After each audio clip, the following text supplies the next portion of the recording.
All right, today we're going to dive into a really powerful idea, one that comes from Eastern wisdom that can honestly change everything about how you relate to your own mind. It's all about finding a totally new way to look at the thoughts that are constantly shaping your world. So let's jump right in. So let me just ask you this, straight up. Are your thoughts in charge of you? I mean, do you ever feel like they just pull you into these loops of anxiety or worry, and you can't get out?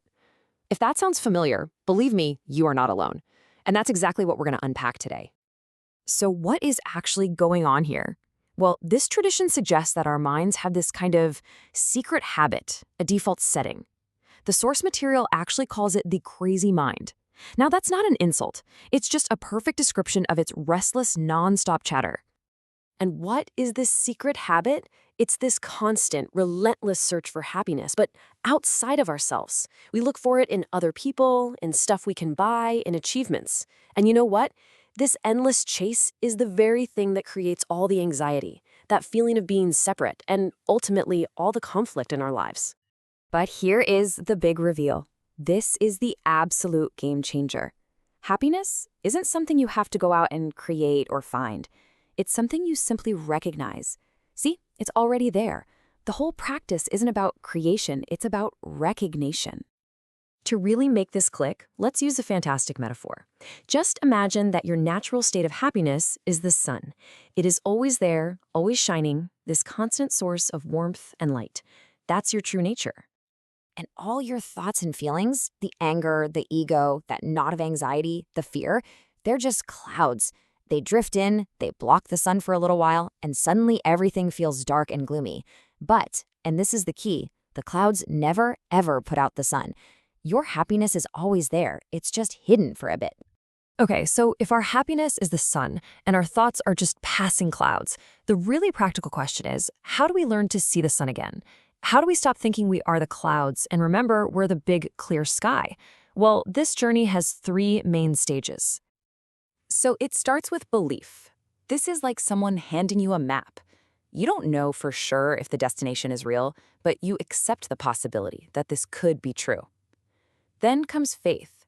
This is you actually walking the path, using the map.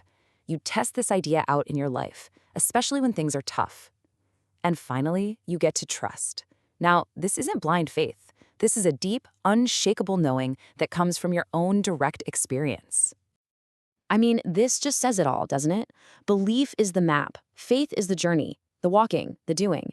And trust, well, that's the feeling of arriving, knowing the terrain for yourself because you've walked it. This slide really lays out the practical difference.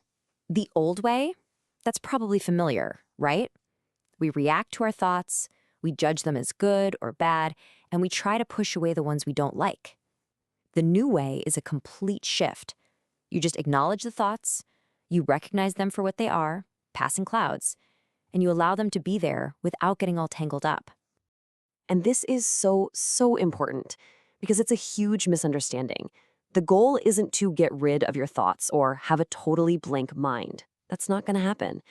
The real awakening is when you develop a new, much healthier relationship with the thoughts you already have. Okay, here's one more really great metaphor to help with this. Imagine your awareness, your consciousness, is a perfectly clean, clear mirror. Now, all your thoughts, the good ones, the bad ones, the worries, the daydreams, they're like tiny little droplets of water landing on that mirror. So, sure, each one of those droplets can blur the reflection for a moment. But what about the mirror itself, underneath it all? It's still perfectly clear, totally unchanged. And this brings us to this amazing distinction, the difference between the movie of your life and the screen that it's all playing on. Just think about it for a second. Everything that happens to you, the drama, the joy, the heartbreak, the whole story, that's the movie. But here's the secret. You are not the movie. You are the screen. You're the pure, stable, unchanging awareness that the whole movie of your life plays out on. A movie screen is never damaged by a scary scene, right? It's never permanently stained by a sad one. It is simply the space where it all happens. And when you really get this, I mean, really feel it, it has huge implications for your life. It means your experiences, good or bad, they don't define who you are at your core. Your thoughts don't actually control you. This is the key to finding a real, deep inner freedom, no matter what movie happens to be playing that day. So we'll leave you with this to really think about. If you are the screen, unchanging, pure, and free, then what movie are you choosing to let play on it? What stories are you allowing to run day after day? That's definitely something worth reflecting on. Thanks so much for tuning in.